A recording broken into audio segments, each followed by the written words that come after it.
Concrètement pour nous, ça signifie plus de territoire, puisque cela représente 25% de territoire géographique en plus pour nous. Plus du travail, mais de façon modérée, puisque un échange avec nos collègues de la gendarmerie nationale nous permet de constater qu'il y a une activité modérée sur ces territoires, puisque ce sont des territoires ruraux avec une bonne qualité de vie et assez peu de plaintes et d'interventions sur une année.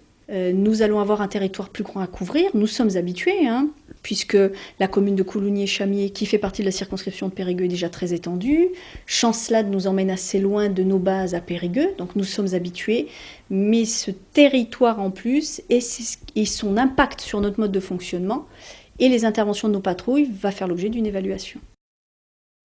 Le Périgord, vous en parlez dès hier, l'intégration d'Athur et de Saint-Laurent-sur-Manoir à la zone police. Autrement dit, à partir du 17 septembre, si vous êtes menacé, en appelant le 17, vous tomberez sur la police et non plus sur la gendarmerie.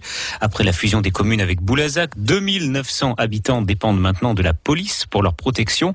Un quart de territoire en plus à gérer aussi pour les 152 policiers du commissariat de Périgueux. Ce n'est pas acceptable au vu des moyens disponibles, estime Philippe de Souza, le délégué du syndicat de police Alliance à Périgueux.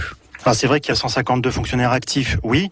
Par contre, sur le terrain, sur la journée, sur une période de 24 heures, une vingtaine de fonctionnaires. Donc avec une extension de territoire, je vois mal comment on peut assurer un service public de qualité avec 20 fonctionnaires. Concrètement, c'est-à-dire que le délai d'intervention va être beaucoup plus long. Donc il va falloir que les habitants soient patients.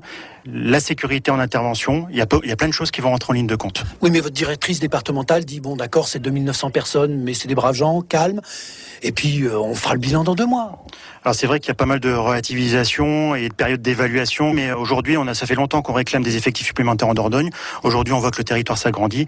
Donc je vois mal une période d'évaluation de 2 ou 3 mois. On est dans l'urgence. Il aurait fallu des effectifs supplémentaires bien avant la mise en place de cette réorganisation, on va dire. En plus, on apprend ça officiellement le 7 pour une application le 15. Et vous pouvez pas attendre 2 mois pour faire le bilan? Non, c'est impossible.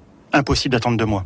Il faut que les effectifs arrivent de suite. Un Philippe de Souza qui a déjà demandé et obtenu un rendez-vous avec la préfète, ce sera d'ici la fin du mois. Et puis le commissariat de Périgueux va récupérer un peu de terrain, aujourd'hui en zone gendarmerie. Athur et Saint-Laurent-sur-Manoir, après leur mariage avec Boulazac, vont passer dans le giron de la police nationale. Philippe Nicolai, Nicolas Pressico.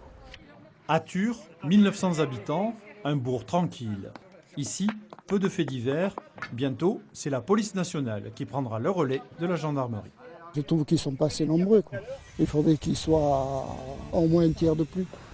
Des effectifs policiers insuffisants, c'est la crainte de la population de cette commune rattachée à Boulazac, l'une des plus éloignées de l'agglomération périgourdine. Il va falloir changer quelques habitudes. La gendarmerie, il y avait une proximité, on rencontrait les gendarmes, il y avait peut-être plus de permanence, de personnes qui bougeaient un peu moins, et il y avait des liens de sympathie. Donc il y a un petit changement. Donc il faut s'habituer réciproquement, avoir peut-être des méthodes qui vont changer un peu, mais il faut avancer et il n'y a aucune raison que ça ne puisse pas fonctionner comme il faut. 25% de territoire à couvrir en plus, de petites antennes comme ici à Boulazac. Problème majeur soulevé par les syndicats, sous-effectifs et éloignement. Le bureau de police de Boulazac, comme celui de Chamiers d'ailleurs, ils sont 2 par poste. Bien sûr, les collègues ont droit à des congés. Si un est en congé, il ne reste plus qu'une personne au poste pour pouvoir prendre les plaintes. Il va y avoir des difficultés. Si on n'a pas de renfort d'effectifs, on va avoir beaucoup de problèmes d'intervention. Nous allons progressivement nous rendre compte de la charge de travail que cela représente, des contraintes que cela peut représenter à effectif constant, et dans une période tampon de 3 à 6 mois, voir s'il faut effectuer et réaliser des ajustements. Cette commune, près de 70 000 habitants, les policiers périgourdins vont passer de plus en plus souvent de la ville à la campagne.